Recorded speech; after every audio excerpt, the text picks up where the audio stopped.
कि जिंदगी की परीक्षा में कभी नंबर नहीं मिलते, इसीलिए जब लोग आपको दिल में जगह दे दें तो समझ लीजिएगा पास हो गया। एक छोटी सी कहानी, ये कहानी एक राजा की जिसके पास में बहुत बड़ा साम्राज्य था, बहुत विशाल सेना थी, कहीं कोई कमी नहीं थी। लेकिन राजा बूढ़ा हो चला था, राजा की कभी भी मौत हो सकती थी, बड़ा बीमार रहता था। इस सब के बीच में राजा ने अपने राज्य के लिए अगले उत्तराधिकारी का चुनाव किया और अगला राजा घोषित कर दिया। उसका जो बड़ा बेटा था उसको राजा चुन लिया गया। समस्या ये नहीं थी, समस्या ये थी कि वैद्य जी ने कहा था कि राजा साहब अब आपके पास में बहुत कम दिन बचे हैं, आप संन्यास ले लीजिए, ये सब छोड़ छाड़ के चले जाइए जंगलों में, तपस्या कीजिए, आखिरी दिनों को ऊपर वाले की भक्ति में लगाइए। पूरी जिंदगी आपने इस राज्य का ख्याल रखा है, अब अपने बच्चों को इसका ख्याल रखने दीजिए। राजा के सामने समस्या थी उसकी 4 रानियां। राजा की 4 रानियां थी। राजा चाहता था कि इनमें से किसी एक के साथ में संन्यास ले लिया जाए।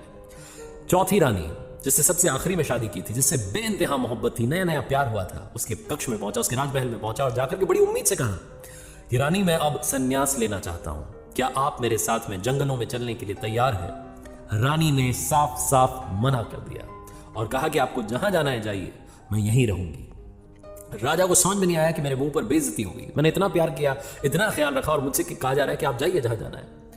राजा मुंह लटका करके उस कक्ष से, उस राजमहल से बाहर निकला और तीसरी रानी के राजमहल में पहुंचा। यहां बड़ी उम्मीद से जा रहा था, यहां भी मोहब्बत बाकी थी।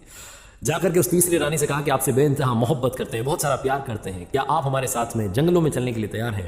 हम अपनी जिंदगी के आखिरी दिनों को जंगलों में बिताना चाहते हैं, संन्यास लेना चाहते हैं। तीसरी रानी ने कहा कि ये क्या पागलपन की बातें कर रहे हैं, आप यहाँ रह करके भी अपनी जिंदगी बिता सकते हैं, आपको यहाँ रहना रही है, हम आपके साथ हैं, लेकिन अगर आप जंगल में जाएंगे तो मैं दूसरी शादी कर लूंगी, मुझे आपके साथ में नहीं जाना। राजा यहां से भी मायूस होकर के, उदास होकर के, दूसरी रानी के, जो दूसरी रानी थी, इससे दूसरी शादी की थी, उनके कक्ष में, उनके राजमहल में पहुंचा। बड़ी उम्मीद से जा रहा था, मन ही मन सोच रहा था कि दूसरी रानी बड़ी बुद्धिमान है, जो उस राज्य के पॉलिटिकल डिसीजंस होते थे उनमें वो रानी जो है फैसला लेने में राजा की मदद करती थी, बहुत बुद्धिमान थी, हर बात समझाती थी कि ये सही कर रहे हो, ये गलत कर रहे हो, इसे वापस से सही करने की जरूरत है। तो राजा बड़ी उम्मीद से जा रहा था, वहां भी थोड़ा बहुत प्यार बचा था कि काश वो एक बार हाँ कर दे और उसके साथ में अपनी जिंदगी के आखिरी पल बिता लूं। होता ना, इंसान को लगता है कि कोई ना कोई होना चाहिए जिसके साथ में जिंदगी के आखिरी पल बिताए जाए। बड़ी उम्मीद के साथ में उस रानी के राजमहल में पहुंचा। उस रानी से जाकर के वही बात कही जो बाकी रानियों से कह रहा था कि रानी मैं जंगल में जाना चाहता हूं, संन्यास लेना चाहता हूं, जिंदगी के आखिरी पल बचे हैं, इन्हें बिताना चाहता हूं, क्या आप मेरे साथ चलने के लिए तैयार हैं? दूसरी रानी ने कहा कि राजा साहब बड़ा मन था आपके साथ चलने का, लेकिन नहीं चल पाऊंगी, आपके सारे फैसलों में आपका साथ दिया, लेकिन यहां आपका साथ नहीं दे पाऊंगी। एक काम कर सकती हूं, मैं भी आपसे प्यार करती हूं, जब आप इस दुनिया को छोड़ करके चले जाएंगे तो आपका अंतिम संस्कार करवा दूंगी, सारे अरेंजमेंट्स कर दूंगी, आपको परेशान नहीं होना है, आप निश्चिंत होकर के जाइए जंगल में, आपको जो करना है, तपस्या करना है कीजिए, सन्यासी बनना है बनिए, आपके जो आखिरी अंतिम संस्कार के कार्य होंगे बिल्कुल शाही अंदाज में होंगे, आप इस बात की चिंता मत कीजिएगा। राजा वहां से भी मायूस होकर के, उदास होकर के लौट रहा था कि अचानक से एक आवाज आई कि राजा साहब चलिए, कहां चलना है? मैं आपके साथ में चलने के लिए तैयार हूं, आप बताइए कि कितने दिन जंगलों में बिताने, मैं आपके साथ में चलने के लिए तैयार हूं। राजा ने मुंह उठा करके देखा तो उस राजमहल के दरवाजे पर एक कमजोर सी स्त्री खड़ी थी जिसके शरीर पर कोई गहना नहीं था। वो थी राजा की पहली पत्नी, राजा की पहली रानी, जिससे सबसे पहली शादी हुई थी, जिससे बेइंतहा मोहब्बत एक वक्त में की थी, लेकिन उसके बाद रानियां आती चली गईं। वो पहली रानी जिसकी केयर करने की जरूरत थी, जिसका ख्याल रखना था, राजा ने बिल्कुल केयर नहीं की। वो कह रही थी कि मैं आपके साथ चलने के लिए तैयार हूं। राजा को मन ही मन बुरा लगने लगा और लगा कि शायद वो जानता था कि ये पहली रानी ही उसका साथ देगी, बाकी की रानियां मना कर देंगी। उस पहली रानी के साथ में संन्यास की तरफ चल पड़ा। ये कहानी राजा और उसकी 4 रानियों की नहीं है, ये कहानी मेरी, आपकी, हम सब की है। ये कहानी उन 4 रानियों की है जिनके बारे में आपसे बात करना चाहता हूं। चौथी रानी यानी कि आपका शरीर, जिसके बारे में आप दिन रात सोचा करते हैं कि कैसे इसको फिट रखा जाए, किस तरीके से शानदार बनाया जाए, गोरा हो जाए, किस तरीके से रंग बदल ले, बहुत सारी चीजों के बारे में हम सोचते हैं शरीर की, लेकिन ये आपके साथ नहीं जाने वाला।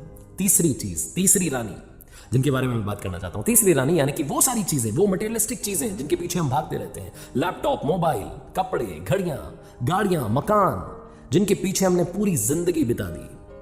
अगर आपको कहानी याद रही तो तीसरी रानी ने कहा था कि मैं दोबारा से शादी करूंगी, रीमैरी, यानी कि ये जो चीजें हैं, आप चले जाएंगे तो किसी और की हो जाएंगी, आपके पीछे, आपके साथ नहीं जाने वाली। ये सबको मालूम है, लेकिन फिर भी हम भागते रहते हैं, इनसे भी बेइंतहा मोहब्बत करते हैं। दूसरी रानी जिसने कहा कि मैं आपके साथ में जंगल तो नहीं जाऊंगी, लेकिन अंतिम संस्कार जरूर करवा दूंगी। दूसरी रानी यानी कि आपकी फैमिली, आपके फ्रेंड्स, आपके वो लोग जिनसे आप बहुत सारा प्यार करते हैं, अंतिम संस्कार तक, फ्यूनरल तक आपके साथ जाएंगे, आपको जहां दफनाया जा रहा होगा, जलाया जा रहा होगा, वहां तक साथ जाएंगे, लेकिन चाह करके भी आपके साथ इस दुनिया से नहीं जा सकते, बिल्कुल साथ साथ नहीं जा सकते, पॉसिबल ही नहीं है। इसीलिए उसने कहा कि मैं आपके साथ में आपके अंतिम संस्कार तक साथ दूंगी, उसके आगे साथ नहीं दे पाऊंगी। और पहली रानी जिसका आपने बिल्कुल ख्याल नहीं रखा, आपकी सोल, आपकी आत्मा, क्योंकि वो आपको फ्री में मिली थी, इसलिए उसका ख्याल कहां से रखते हैं। इंसान को जो चीज फ्री में मिलती है उसकी हम कभी कदर नहीं करते।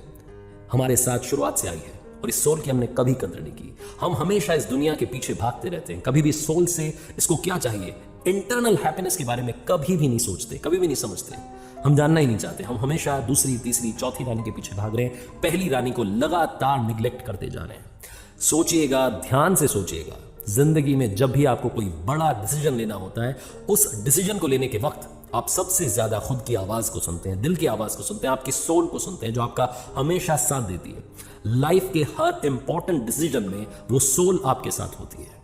कई लोग कहते हैं कि मोटिवेशन की जरूरत होती है, रियल मोटिवेशन हमेशा अंदर से आता है। जब अंदर से आवाज आती है कि तुझे कर दिखाना है, तभी आप कर दिखाते हैं। जिंदगी में हमेशा पहली रानी का, यानी कि आपकी पहली पत्नी का, यानी कि आपकी सोल का ख्याल रखना जिंदगी के हर डिसीजन में आपकी मदद करेगी, आपको सुकून देगी।